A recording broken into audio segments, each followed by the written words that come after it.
നമസ്കാരം, വെളിച്ചം ചാനലിലേക്ക് സ്വാഗതം. 2026 ജൂലൈ 4, 5 തീയതികളിൽ മേടം രാശിക്ക് അത്യധികം ഗുണാധിക്യമുള്ള ദിവസങ്ങളാണ്. മേടം രാശി എന്ന് പറയുമ്പോൾ നിങ്ങൾക്കറിയാം, അശ്വതി, ഭരണി, കാർത്തിക, ആദ്യപാദം. ഓക്കെ, ഇവർക്ക് ഈ അതിൻ്റെ കറക്റ്റ് ടൈമിങ് പറയുകയാണെങ്കിൽ ജൂലൈ 4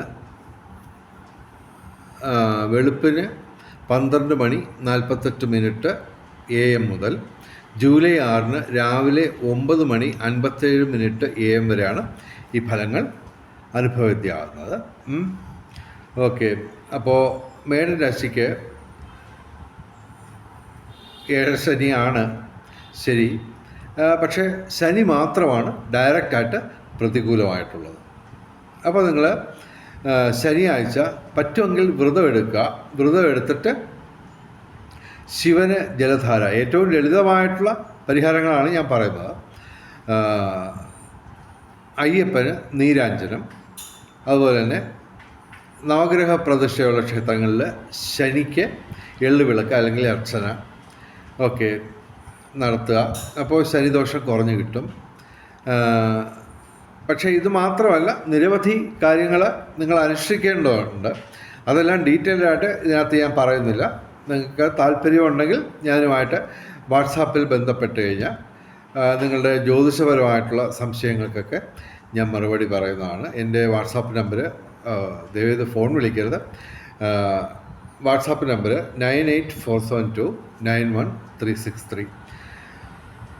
അപ്പോൾ ശനിദോഷം മാറ്റുന്നതുമായിട്ട് ബന്ധപ്പെട്ട് മാത്രമല്ല, നിരവധി കാര്യങ്ങൾ എനിക്ക് നിങ്ങളുമായിട്ട് പങ്കുവെക്കാനുണ്ട്. മറ്റ് ജ്യോതിഷികൾ പറയുന്ന രീതിയിലല്ലാത്ത നിരവധി കാര്യങ്ങൾ എനിക്ക് പറയാനുണ്ട്. അതെല്ലാം കൂടെ നമുക്ക് ഇതിനകത്ത് ഉൾപ്പെടുത്താനാവില്ല. എനിവേ, അപ്പോൾ ഇതിനകത്ത് പ്രധാനമായിട്ട് നമ്മൾ മനസ്സിലാക്കേണ്ടത്, ശനി ഒഴിച്ചാൽ ബാക്കി 6 ഗ്രഹങ്ങൾ ഡയറക്റ്റായിട്ട് അനുകൂലവും 2 ഗ്രഹങ്ങൾ ഗുണദോഷ സമ്മിശ്രമായിട്ട് നിൽക്കുന്നു. ഇതിൽ തന്നെ ഏറ്റവും പ്രധാനമായിട്ട് നമ്മൾ മനസ്സിലാക്കേണ്ട ഇതാണ്, സർപ്പം അഥവാ രാഹു 11ാം ഭാവത്തിൽ ലാഭസ്ഥാനത്താണ്. അപ്പോൾ സർപ്പപ്രീതിയുള്ള ഒരു കാലഘട്ടമാണിത്. ഇത് ഡിസംബർ 5 വരെ ഏകദേശം നീണ്ടു നിൽക്കും. ഓക്കെ, ഈ സമയത്ത് അതായത് ഡിസംബർ 5 വരെയുള്ള കാലഘട്ടത്തിൽ നിങ്ങൾക്ക് അപ്രതീക്ഷിത ധനലാഭം, പൂർവികരുടെ അനുഗ്രഹം, അതൊക്കെയാണ് നമ്മൾ പ്രധാനമായിട്ടും പറയുന്നത്. അപ്രതീക്ഷിത ധനലാഭം എന്ന് പറയുമ്പോൾ അത് മാത്രമല്ല, ഊഹക്കച്ചവടങ്ങളിൽ നേട്ടമുണ്ടാവും. അതായത് ലോട്ടറി, പിന്നെ ഓഹരി വിപണി, പിന്നെ പറഞ്ഞു വരുമ്പോൾ റിയൽ എസ്റ്റേറ്റും ഊഹക്കച്ചവടമൊക്കെ തന്നെയാണ്. അപ്പോൾ അതൊരു വലിയ പ്രധാനപ്പെട്ട ഒരു കാര്യമാണ് ഇവിടെ. വ്യാഴം ഗുണദോഷ സമ്മിശ്രമായിട്ട് നിൽക്കുന്നു. ഓക്കെ, നമുക്കിവിടെ ശുക്രൻ അനുകൂലമായിട്ട് നിൽക്കുകയാണ്. ഓക്കെ, 5ാം ഭാവത്തിൽ, അതായത് അത് ജൂലൈ 4 രാത്രി 7:15 PM ശുക്രൻ 5ാം ഭാവത്തിലേക്ക് വരുന്നത്. 4ാം ഭാവത്തിലാണ് ഇപ്പോൾ. പക്ഷേ 4ലും 5ലും ശുക്രൻ അനുകൂലമായിട്ടുള്ള ഫലം തരും. പക്ഷേ ശുക്രൻ 5ാം ഭാവത്തിലേക്ക് ജൂലൈ 4 7:15 PM വരുമ്പോൾ നിങ്ങൾക്ക് പ്രധാനമായിട്ടും പൂർവിക സ്വത്തുമായിട്ട് ബന്ധപ്പെട്ട് നേട്ടമുണ്ടാകും. പൂർവികരുടെ അനുഗ്രഹം, 5ാം ഭാവം എന്ന് പറഞ്ഞാൽ പൂർവ്വ പുണ്യ സ്ഥാനമാണ്.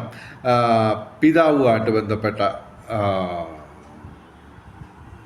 ഭാവമാണ് 5ാം ഭാവം.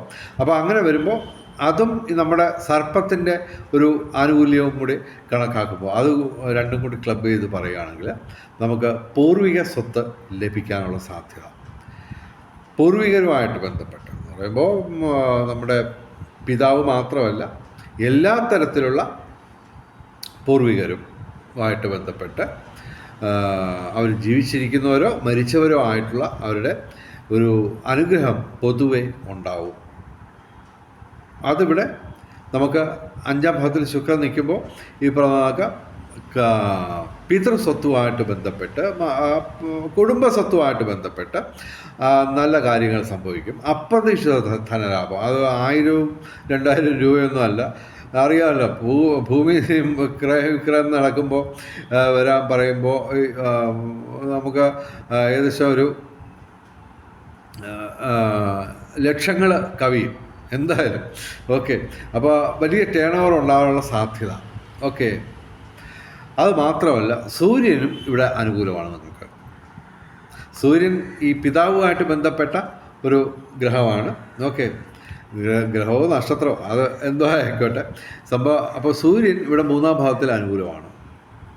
5-ാം ഭാവത്തിൽ ശുക്രൻ, സർപ്പം 11-ാം ഭാവത്തിൽ. അപ്പോൾ ഇത് 3ഉം കൂടി ക്ലബ് ചെയ്യുമ്പോൾ നമുക്ക് ഉറപ്പിച്ച് പറയാം, പൂർവികരുടെ അനുഗ്രഹം ഉറപ്പാണ്.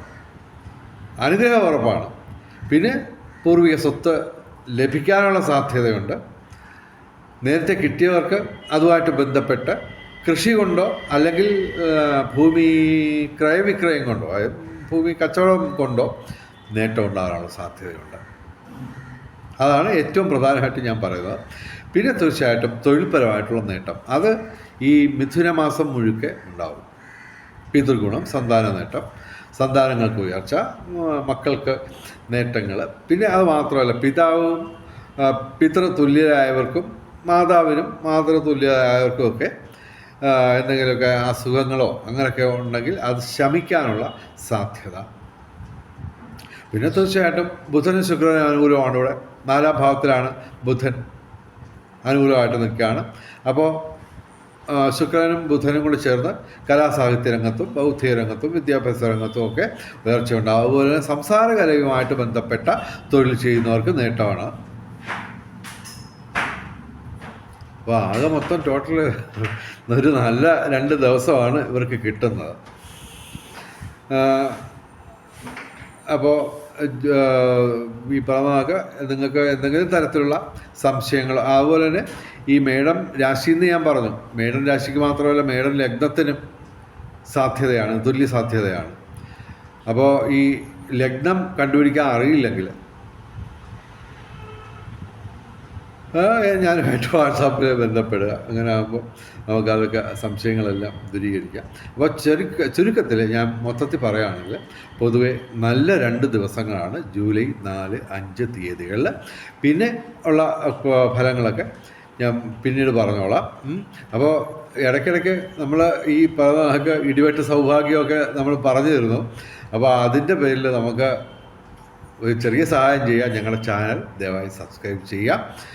എല്ലാവർക്കും, വെളിച്ചം ചാനലിലെ മുഴുവൻ പ്രേക്ഷകർക്കും സർവകാര്യ വിജയം, സർവവിധ സൗഭാഗ്യം, രാജകീയ സുഖഭോഗങ്ങൾ, അപ്രതീക്ഷിത ധനലാഭങ്ങൾ, അപ്രതീക്ഷിത സൗഭാഗ്യങ്ങൾ ഇവ ഗുരുവായൂരപ്പൻ അനുഗ്രഹിച്ച് തന്ന് എല്ലാവരുടെയും ജീവിതത്തിൽ വെളിച്ചവും ഐശ്വര്യവും സമ്പൽ സമൃദ്ധിയും വന്നു ചേരട്ടെ എന്ന് പ്രാർത്ഥിച്ചുകൊണ്ട് വീഡിയോ അവസാനിപ്പിക്കുന്നു. നമസ്കാരം, ശുഭദിനം.